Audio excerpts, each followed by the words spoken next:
March the 13th, 2020, we passed unanimously the following motion. Motion was made by Winston McGregor, seconded by Pat Tillman, that the board authorize the superintendent to temporarily waive board policies as necessary to implement appropriate response measures regarding potential risk and legal actions associated with COVID-19, with the understanding that the superintendent will keep the board informed on any such actions. And it was approved unanimously. That 16 months ago, we were in an emergency situation. We suspended all policies. I think even from the speakers who spoke tonight, who talk about what a good job the superintendent did during this 16 months of emergency situation, I agree, but I also believe that the intense emergency of COVID-19 is over. I think the fact that we are in this room together is an indication that the emergency aspect of COVID-19 is over. And I think it is time, you've heard a lot of discussion about policy DC, the financial policy. I'm not sure why we discussed that when the board actually has no policies at this point in time.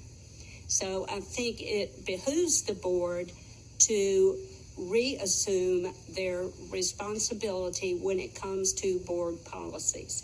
And so therefore I move that we rescind the motion that passed unanimously March 13th, 2020. Is there a second? Second. Any discussion? Diane?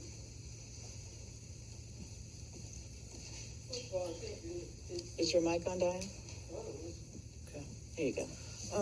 First of all, I think to say that the board abdicated its responsibility is a falsehood.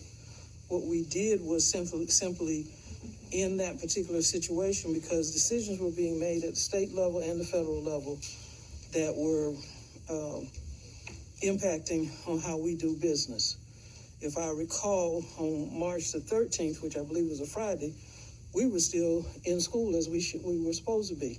On March the 14th, if I remember correctly, which was a Saturday, the governor shut everything down. And we had to, I think the new word is pivot, to deal with that. And the superintendent needed to be able to respond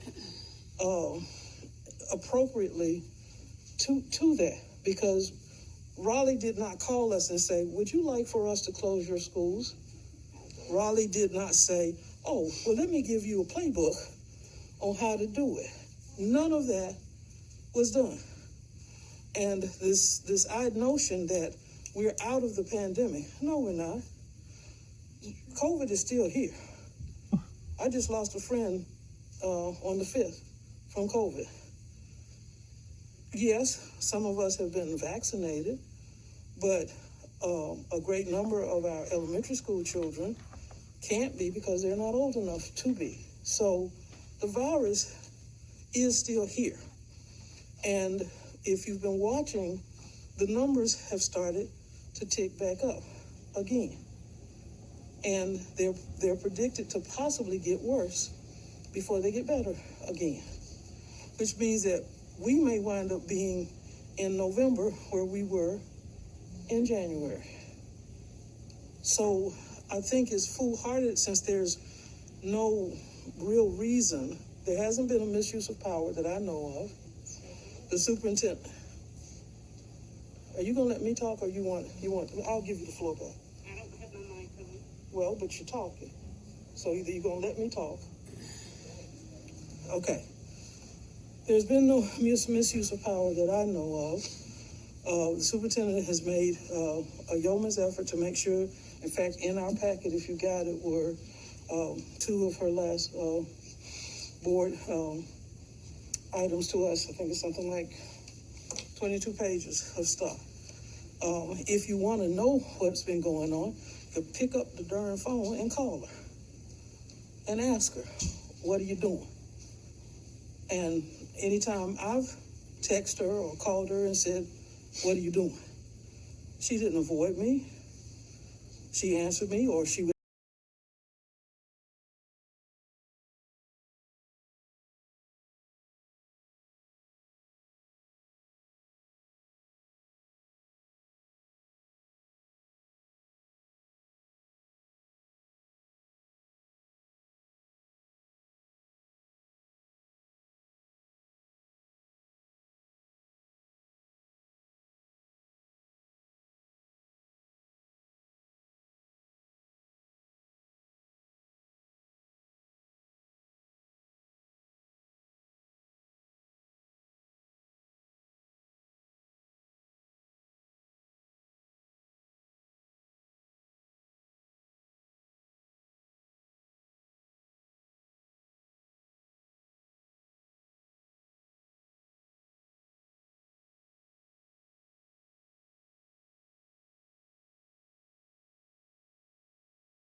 Thank you.